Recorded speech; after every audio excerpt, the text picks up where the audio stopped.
everyone, good evening. Welcome back to another new vlog, another new day. চলো শুরু করা যাক আরও একটা নতুন ব্লগ। 8:10 বাজছে এখন, রেডি হয়ে ব্লগটা স্টার্ট করলাম। আমার ফোনের ক্যামেরাটা কেন জানি না প্রচণ্ড কাঁপছে। নর্মাল ভিডিও করলে ঠিক আছে, বাট যখন ভিডিওটা অন করছি তখন প্রচণ্ড ক্যামেরাটা কাঁপছে। তো ভিডিওটা দেখতে এমনিই খারাপ লাগছে। এটা কাশ্মীর থেকেই হচ্ছিল, বাট ওখানে আমি জিনিসটা খেয়াল করিনি, এখানে এসে খেয়াল করছি। তাই জন্য আর কি জয়ের ফোন থেকেই ব্লগটা স্টার্ট করলাম। এখন যত যা ব্লগ করি ওর ফোন থেকেই করি। ও আস্তে আস্তেই আমি রেডি হয়ে গেছিলাম, তাই ভাবলাম যে একবারে রেডি হয়ে নিই তারপরে ব্লগটা স্টার্ট করব। তো আজকে ফার্স্ট টাইম যাচ্ছি জয়ের পিসির বাড়িতে। আজকে রানীর বার্থডে আছে। রানীকে তোমরা এখনো অবধি ব্লগে দেখোনি, তো আজকের ব্লগে তোমাদের সাথে শেয়ার করব। তো চলো আর বেশি দেরি করবো না, অলরেডি 8:10 বেজে গেছে, এবার বেরোনো যাক। দাঁড়ালাম মিষ্টির দোকানে, এখান থেকে মিষ্টি নিয়ে তারপরে যাব পিসির বাড়ি। পিসির বাড়ির গেটটা এরকম ভাবে সাজানো হয়েছে পিঙ্ক অ্যান্ড হোয়াইট কালারের বেলুনস দিয়ে।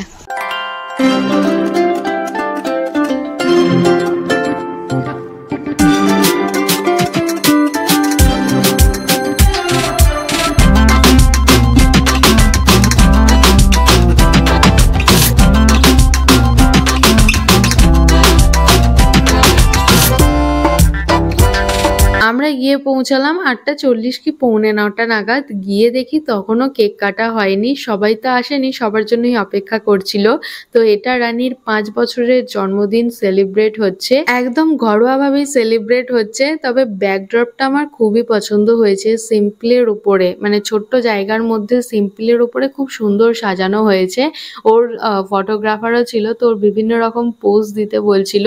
এখন তো লাইট অফ করে দেওয়া হয়েছে। যখন ক্যান্ডেল ক্র্যাকার জ্বালানো হয় এই অন্ধকারের মধ্যে, ছবিগুলো কি ভালো আসে, তাই না বলো? এরকম সেলিব্রেশনের ক্ষেত্রে র ফাইলগুলোই বেশি ভালো লাগে। কে কি বলছে না বলছে, কি কথাবার্তা হচ্ছে না হচ্ছে, এগুলো আমার শুনতে তো প্রচন্ড ভালো লাগে। বাট এখানে গান চলছিল, কপিরাইট খেয়ে যাবো, তাই বাধ্য হয়েই আমাকে ভয়েস ওভার দিতে হচ্ছে। এখানে ক্র্যাকার দেখে হঠাৎ করেই একটা কথা মনে পড়ে গেল। বিয়ের আগের দিন যখন ব্যাচেলার পার্টি হয়েছিল, তো তখন কেক এনেইছিলাম আর ক্র্যাকারও নিয়ে এসেছিলাম। কিন্তু হ্যাঁ, এটা ঠিক কোনো ক্যান্ডেল নিয়ে আসেনি, জাস্ট একটা ক্র্যাকারই নিয়ে এসেছিলাম। বাট আমরা ক্র্যাকারটা জ্বালানোর জন্য প্রায় 10 থেকে 15 মিনিট ধরে চেষ্টা করেছিলাম। আর ওখানে যারা যারা প্রেজেন্ট ছিল এমন কেউ বাকি ছিল না যে চেষ্টা করেনি, সবাই মিলে চেষ্টা করেছিল। বাট ক্র্যাকারটা আলটিমেটলি জ্বালানোই গেল না, মানে ওটা পুরো ফলস খেয়ে গেছিলাম আমরা। তো অনেক দেশলাই দিয়ে তারপর হচ্ছে লাইটার দিয়ে চেষ্টা করা হচ্ছিল। আমরা তো ফার্স্টে ভাবছিলাম যে লাইটার হয়তো খারাপ, তারপর দেশলাই দিয়েও চেষ্টা করা হলো। আলটিমেটলি দেখা গেল যে ক্র্যাকারের ভিতরেই কিছুই ছিল না, পুরো ফাঁকা ছিল। তো ওই যে অন্ধকারের মধ্যে ক্র্যাকার জ্বলবে, আমি কেক কাটিং করব, ওই যে শর্টগুলো সেগুলো মিস হয়ে গেছিলো। যাই হোক, সবসময় সব জিনিসটা ফুলফিল হয় না, কিছু ভালো হলে কিছু তো খারাপ হবেই। যাকগে ওইসব কথা বাদ দিই।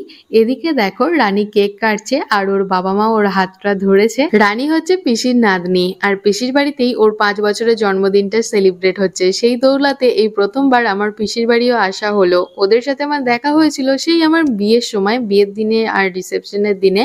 তারপরে এই যে কদিন আগে নিমন্ত্রণ করতে এসেছিল তখনই দেখা হয়েছে মানে একদম ভালোভাবে গল্প সল্প হয়েছে আর কি। তো রানী না প্রচন্ড ইন্ট্রোভার্ট, মানে একদম কম কথা বলে।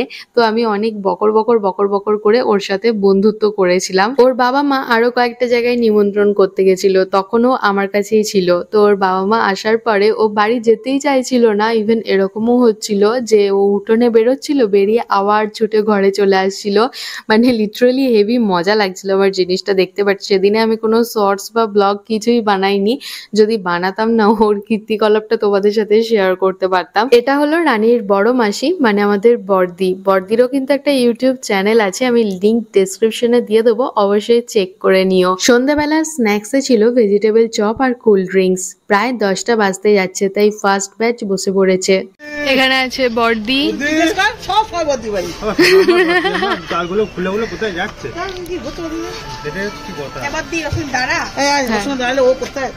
এদিকে লাইটটা ভালো আসবে, সামনে দিয়ে ফটোটা তোলো, লাইটটা ভালো পাবে।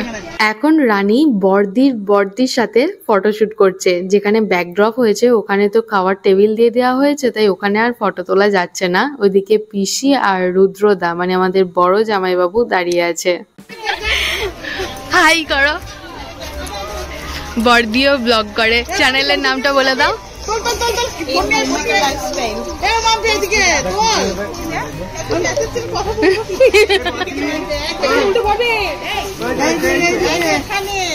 এই দেখ এখানে বার্থডে গার্ল,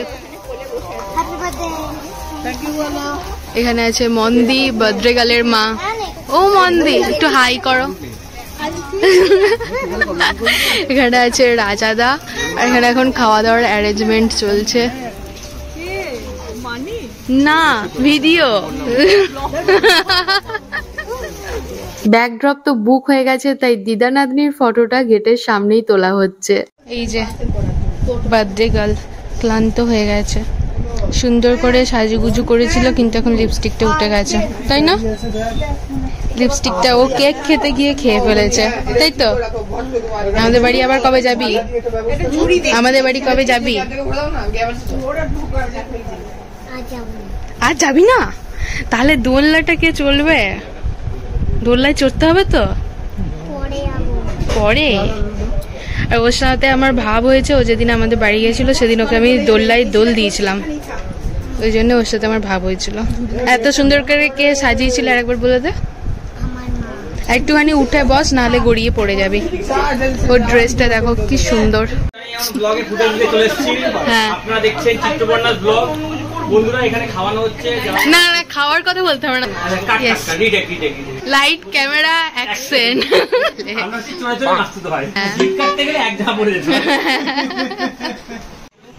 10:30 বাজছে, তো আমরা এখন বসলাম ডিনার করতে। আমরা এখন ভুড়ি ভোজ করতে বসছি। এই যে ফ্রিতে ফুটেজ দিচ্ছি, সব কিন্তু অ্যাডসেন্সের টাকা থেকে আমরা ভাগ চাই, ওটা জানি না আগে বাই। হ্যাঁ সেটা বলো। এতদিন তো অনেক রকম চিকেন সাটে খেয়েছি, বাট এই চিকেন সাটেটা না একদম অন্যরকম ছিল। ডিমের কোটিং করে হালকা ভেজে নিয়ে সসটাকে আলাদাভাবে প্রিপেয়ার করে উপর থেকে জাস্ট ছড়িয়ে দিয়েছে, তার উপরেই দেওয়া আছে রোস্টেড তিল, অল্প অল্প সস, সাথে চিকেন সাটেটা জাস্ট ফাটাফাটি লাগছিল খেতে। এতদিন যা চিকেন সাটে খেয়েছি তার মধ্যে এটাই বেস্ট। এর সাথে ছিল radhaballabhi chana masala, veg fried rice, chicken কষা, ফ্রুট চাটনি, পাঁপড়, রাজভোগ, কালাকাঁদ, আর লাস্টে আইসক্রিম আর হজমোলা। এখানে সবাই এখন খাওয়া দাওয়া করতে বসেছে আর আমরা বেরিয়ে যাচ্ছি। আসছি, বাই বাই। সবাইকে টাটা করে এখন আমরা বেরিয়ে যাচ্ছি। তো আমরা একসাথে যাব।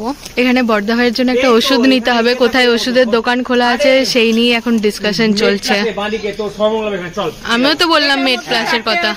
A few moments later 12:05 বাজছে। আমরা যখন বাড়ি এলাম তখন ওই 11:30। তো এসে নিচে কিছুক্ষণ গল্প গুজব করে তারপরে এলাম উপরে। উপরে এসে কিছু শ্যুট করার ছিল, তো টাচ আপ করলাম, টাচ আপ করে শ্যুট করলাম। দেন এখনও ফোনটা আর কি রিং লাইটিং লাগানো আছে, ফোনটা জাস্ট রোটেট করে নিয়েছি। এই শাড়িটার ডিটেলস আমি তোমাদের সাথে কালকে শর্টসে শেয়ার করব। ভীষণ কমফোর্টেবল একটা শাড়ি, আর বাদ বাকি ব্লগটা আমি কাল কন্টিনিউ করব। গুড মর্নিং এভরিওয়ান, আজ সানডে, তাই সেকেন্ড রাউন্ড চা হচ্ছে। এদিকে মা বসিয়েছে ডাল, ডালটা বোধহয় হয়েই এসছে। আর জানো আজকে আমাদের বাড়িতে কি হবে? থোর রান্না হবে। বরাবরই আমার মোচা খেতে ভালোই লাগে, তবে এখন থোরটা খেতেও বেশ ভালোই বাসি। অল্প কিছু মশলা দিয়েই রান্না করে, আর জানো তো খুব চটজলদি রান্না হয়ে যায়। তবে কিভাবে রান্না করে সেটা আমার জানা নেই। মায়েদেরটা একটু মিষ্টি মিষ্টি হয়, আমারটা হয় একদম মিষ্টি ছাড়া। তো আরো কিছু রান্না বান্না হবে, তার জন্য মা মশলা একবারে রেডি করেই রেখে দিয়েছে। তোমাদের সাথে সবকিছু শেয়ার করতে করতে এদিকে আমার চা ফুটে গেছে। বাঁধাকপিও রান্না হবে, তার জন্য আলুটা তেলের মধ্যে ভালোভাবে ভেজে নিচ্ছি। বাঁধাকপিটা প্রেসারে দেওয়া হয়েছে। অসময়ের বাঁধাকপি তো একটা সিটি না দিলে ভালো রান্না হয় না। সব রান্না বান্নাই কমপ্লিট। আজকে সানডে, তাই লাস্টেই ভাতটা বসানো হয়েছে। এই দেখো আজকের মেনুতে আছে ভাত, মাছের ঝাল, বাঁধাকপির তরকারি, থোড়ের তরকারি। ওই দেখো ওই বাটির মধ্যে আমার জন্য আছে মিষ্টি ছাড়া থোড়, আর হয়েছে ডাল। Hello everyone, good afternoon. এখন বাজে 6:10। রেডি হয়ে গেছি, বেরোবো। পুজোর শপিং করতে যাচ্ছি। তো আমার নিজের জন্য তো কিছু নেওয়ার নেই, বাট ওর জন্য একটা বা দুটো শার্ট বা টি শার্ট কিছু নেব। তার জন্য হয় ফ্যাশন বাজার, আদারওয়াইজ বাজার কলকাতা, আদারওয়াইজ প্যান্টালুন্স। তো এই তিনটের মধ্যে কোথাও একটা যাব। আর তারপরে যাব ছোটদিদের বাড়িতে। তার জন্যই এত তাড়াতাড়ি বেরোচ্ছি, 6টা বাজতে 10 বাজছে। তো আমরা দুজনেই রেডি হয়ে গেছি। ওকে আমি অনেকক্ষণ থেকে রেডি হতে বলেছি, বললো রেডি হতে নাকি 5 মিনিট লাগবে। একটা ফোন করার ছিল, বললো ফোন করে রেডি হয়ে যাব 5 মিনিটে। পুরো 6:45 বাজছিল। এখন দেখো 5:51 হয়ে গেছে, কিন্তু তাও রেডি হতে পারেনি। এখন এই সেট আপ নিয়ে যাবে নিচে, নিচে সমস্ত কিছু সেট করবে, তারপরে বেরোবে। হইল না এই মিষ্টিটা দেবে। আমাদের সমস্ত কেনাকাটা কমপ্লিট হয়ে গেছে, এখন যাচ্ছি ছোটদিদের বাড়িতে।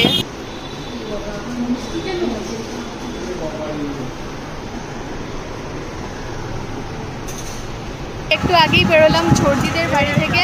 তো এখন যাব আমাদের বাড়ি, তারপর যাব মণিমাদের বাড়ি। বড়দা ভাইয়ের শরীরটা একটু খারাপ, তো বড়দা ভাইকে দেখতে যাব, তারপরে যাব বাড়ি। বাড়ি থেকে ঘুরে চলে এসেছি মণিমাদের বাড়িতে। একবারে এক একটা গান বাজছে। এই আসছে মণিমারা। 10:30 বাজছে, এই জাস্ট বাড়ি ঢুকলাম। বাড়ি এসে আর ডিনার করিনি, ছোটদিদের বাড়ি থেকে অলরেডি ডিনার করেই এসেছিলাম। তো আমাদের বাড়ি গিয়ে আর ব্লগ করা হয়নি, ওখানে ওই 10-15 মিনিট মতো ছিলাম। এনিওয়েজ, যেটা বলার জন্য আমি ব্লগটা অন করলাম, বাজার কলকাতায় কি ভালো ভালো কালেকশন এসছে জানো, জেন্টস কালেকশন। তো এখন ফ্লোরটা শিফট করে দিয়েছে ফার্স্ট ফ্লোর থেকে। ফার্স্ট ফ্লোর আর সেকেন্ড ফ্লোর দুটোই জেন্টস কালেকশন করেছে, বাট আমাকে সেকেন্ড ফ্লোরে যেতে হয়নি। ফার্স্ট ফ্লোরে এত ভালো ভালো কালেকশন ছিল, মানে কোনটা ছেড়ে কোনটা নেবো এইরকম একটা কন্ডিশন। তো আমার 5-7 মিনিট লেগেছে ওর জন্য জামাগুলো চুজ করতে। অ্যান্ড এবারে জামাগুলো মানে আমার তো ভীষণ পছন্দ হয়েছে। আই হোপ তোমরা যদি দেখে থাকো তোমাদেরও ভালো লাগবে। বেশ সুন্দর সুন্দর চেক্সের উপর, ইভেন জামার মেটেরিয়ালটাও বেশ আলাদা রকম। তো আমি লেডিস কালেকশন অত বেশিও দেখিনি, কারণ আমার জন্য কিছু নেওয়ার ছিল না। তাই শুধু শুধু লেডিস কালেকশন দেখে টাইম ওয়েস্ট করার মতোও সময় ছিল না। তো চলো, এই ব্লগটাকে কাল থেকে স্টার্ট করেছিলাম আর আজকে গিয়ে এন্ড করছি। যদি কিছু ভালো লেগে থাকে তাহলে please do like, share and subscribe. অবশ্যই কমেন্টে জানিও যে ব্লগটা দেখতে তোমাদের কেমন লেগেছে। কাল আসি নতুন একটা ভিডিও নিয়ে। ততক্ষণে সবাই ভালো থেকো, সুস্থ থেকো, সাবধানে থেকো। অবশ্যই সাবস্ক্রাইব করে আমার পাশে থেকো। সো চলো, ফাইনালি আজকের মতো টাটা।